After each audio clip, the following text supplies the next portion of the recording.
नमस्कार।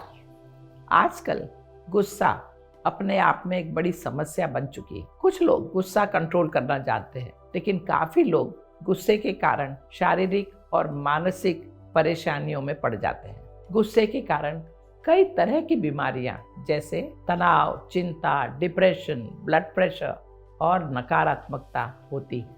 गुस्सा आना एक स्वाभाविक प्रक्रिया है, लेकिन इसे नियंत्रित करना बहुत जरूरी है। जब आप परेशान या गुस्से में होते हैं तो आपके विचार भी नकारात्मक हो जाते हैं, आपके कार्य भी नकारात्मक हो जाते हैं। अगर आप भी गुस्से की इस बुरी आदत से छुटकारा पाना चाहते हैं तो आज मैं आपको कुछ बेहतरीन तरीके बताऊंगी जिससे आप अपने गुस्से को शांत कर सकते हैं। पहली तकनीक है रूल ऑफ 5। जब आप गुस्से में या किसी चीज से परेशान हो रहे हो तब खुद को शांत करना जरूरी है, और ये जो तरीका है वो बेहद शक्तिशाली है। जब भी आप गुस्से में हो तो अपने आप से पूछें कि आप जिस बात से परेशान हैं वो चीज क्या वो अब से 5 मिनट, 5 घंटे, 5 हफ्ते, 5 महीने या 5 साल बाद महत्वपूर्ण होगी। फिर आप जानेंगे कि आपको परेशान या गुस्सा दिलाने वाली चीजें सिर्फ 5 मिनट या 5 घंटे तक ही आपको प्रभावित करती है। उदाहरण के लिए, यदि आप परेशान या गुस्सा हैं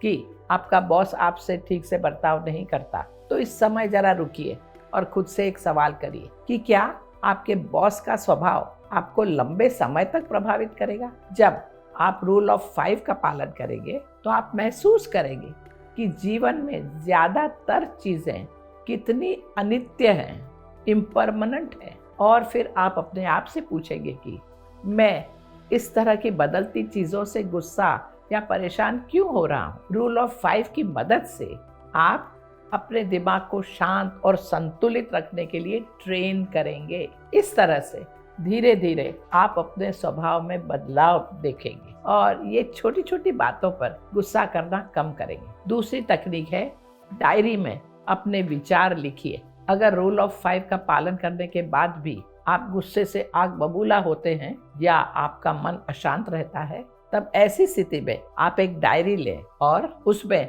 अपने दिल की बात लिखना शुरू कर दें। लिखना, राइटिंग अपने आप में एक शक्तिशाली प्रक्रिया है। जब आप अपने दिल की भावनाओं को पेपर पर लिखते हैं तब आपको सारी चीजें काफी साफ दिखने लगती हैं। सरल भाषा में कहें तो आपकी तमाम उलझनें लिखने से सुलझ सकती है। तो जब भी आप गुस्से में हो या आपका मन परेशान हो तो 5 मिनट के लिए एक शांत जगह चुनें और वहां बैठ जाएं।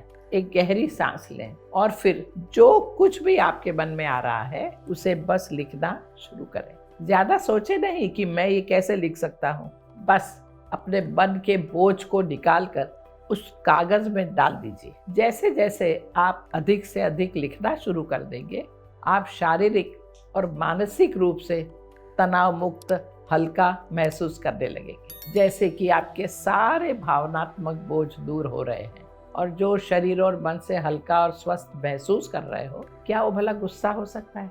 तीसरी तकनीक है ब्रीदिंग पर ध्यान केंद्रित करना। अब अगर ये दोनों तकनीकें काम नहीं करती हैं और आप अभी भी परेशान हैं तो हिम्मत मत हारिए, मेरे पास आपके लिए कुछ और भी है। अपने ब्रीदिंग पर, अपने श्वासोच्छ्वास पर ध्यान केंद्रित करें।